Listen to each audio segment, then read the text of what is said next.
வந்து இதில் வந்து இந்த பறவைகளோட பேர் பேரட் இந்த மாதிரி பறவைகள் பேர் இருக்கும். ஓகேங்களா?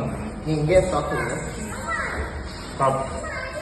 நான் இங்கே சொல்ல வேணாம், பார்த்துக்கோ, சொல்ல வேணாம். ஓகே, பார்த்துக்கோ, சொல்ல வேணாம். ஓகே. ஸோ ஒன்றும் அது வந்து அந்த புக் வந்து 10 பேருக்கு மேலே இருக்கு. நிறைய பேர் இருந்துச்சு. ஓகே, அது என்ன பேர் நான் கிஃப்ட் பண்ணுறேன், என்ன பார்த்துருக்கீங்க?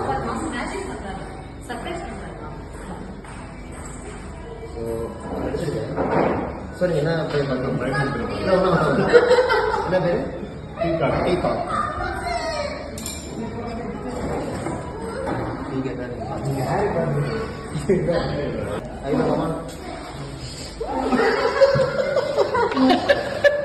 பார்த்தீங்க